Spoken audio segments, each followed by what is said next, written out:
Hi, my name is Boersma, and I'm doing my presentation on the Tutsi tribe of Rwanda and Burundi.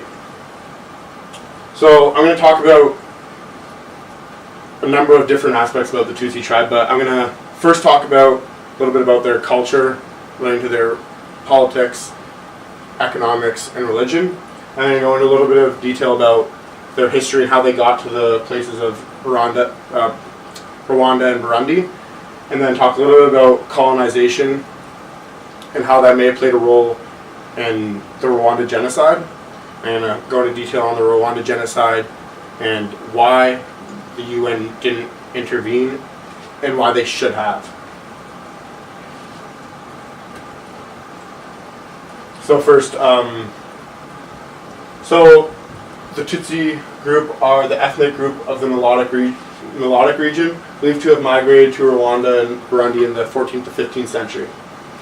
So the Tutsi are both a minority in Rwanda and Burundi, holding 9% of the Rwanda region and 14 of the Burundi. Although they are a minority in both regions, they, over a long, peaceful process, they became the political leaders of both groups and held the most power in both regions. The reason they were able to do this is because they had the economic advantage over the Hutu, and they had the military advantage over the Hutu, although they were still a minority. So although they did become the main source of political power in both regions, they did have to assimilate to the Hutu culture, because when they first came to the area, they were minorities, and so in order to trade with the Hutu and do other aspects that would advantage themselves, they would have to learn the Hutu language and the Hutu culture in order to do so. Tutsi politics are relatively pretty simple. They have a hereditary monarch who is thought to have the divine right to rule. So he's essentially the king of the Tutsi tribe, and he's referred to as the Womani. So Tutsi economics. So the Tutsi, when they first migrated to the region, they brought cattle, which ended up being the most predominant form of economics in both regions, both Rwanda and Burundi.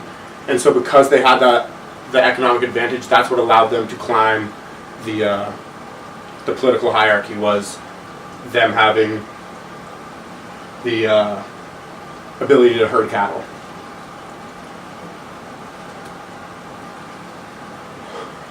Okay, so Tutsi religion. So most of Rwanda and Burundi people practice Christianity, in large part due to the fact that when the Germans came in about the 1890s, they brought their religion with them, and didn't necessarily force, but they definitely influenced them to assimilate to the religious beliefs. And although they are predominantly Christian, they are more of a spiritual, and they have a more spiritual and natural focus to Christianity. And they still do hold some traditional beliefs, such as the Amana, who is believed to be the god of wealth and fertility. And so they have many rituals and practices devoted to this god in order to hopefully receive wealth and fertility in return for their rituals and surrounding him.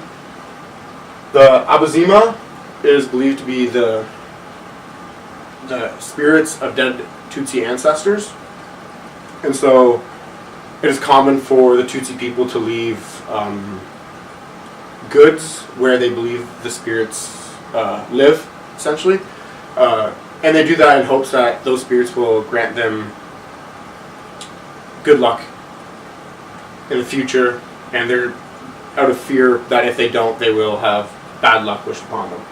It's also not uncommon for these people to go and see fortune tellers, who are believed to have the ability to connect with these spirits, and through doing so they'll be able to predict the futures of the Tutsi people by talking to the dead ancestors.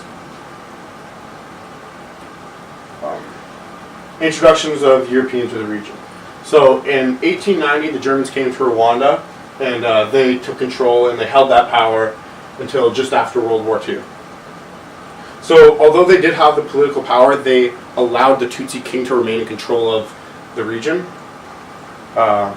So basically they had a system of hegemony, so they had the power and they could put in place the overarching laws and rules that the Tutsi king the Wamani had to adhere to, but the Wamani did have say in day-to-day decision making. Just on a large scale, he couldn't implement new laws. He had to adhere to the German laws. After World War II, the power of the region was given to the Belgians. And when the Germans had control, they allowed the Tutsi king to remain in power because they believed that the Tutsi people were superior to the Hutu people, mostly because they had lighter skin, and they were more similar to the German culture. But when the Belgians came in, they had a different kind of perspective on things, and they wanted the majority group to rule, and they urged the Hutu to revolt against the Tutsi. And so we can see how both of these the total change in political perspective produced this Hutu nationalism, which ended up becoming an extreme form and resulting in the Rwanda genocide. So we can see that the Belgians urging the Hutu to revolt against the Tutsi for political dominance resulted in extreme Hutu nationalism, which ended up involving in the extreme genocide of Rwanda. So the Rwanda genocide took place in 1994, when the Hutu decided to fight back against the minority power of the Tutsi. The Rwanda genocide lasted over 100 days and resulted in the death of over 800,000 people, who were not just Tutsi ethnicity, but they were also Hutus who did not agree with the Hutu nationalist political perspective. So it was, needless to say, it was highly destructive, and is now recognized by the UN today as a genocide and a form of ethnic cleansing. So that being the case, it being a genocide and ethnic cleansing, why didn't the UN help intervene during this genocide? And should they have? Well, if you look at the UN policies put in place, it can be seen that the fact that there was a genocide and the fact that there was ethnic cleansing gave them, through their policies, at least granted them the ability to go in and intervene in the genocide. The problem was that in order for the UN to go in and take military action, they have to have the right from each country involved with the UN. And so when they did a vote of whether or not they should intervene, both the French and the Americans did not vote to intervene. And so that brings up the question, well, and I'm not so sure on the French side of things, but on the American side of things, I reference a piece of an article here it's in the slide, but it talks about the main reason it's thought to be that the Americans did not decide to intervene, and it looks at how this genocide was portrayed by the Americans within the media and within the government, and it's seen that they often portrayed it as primal,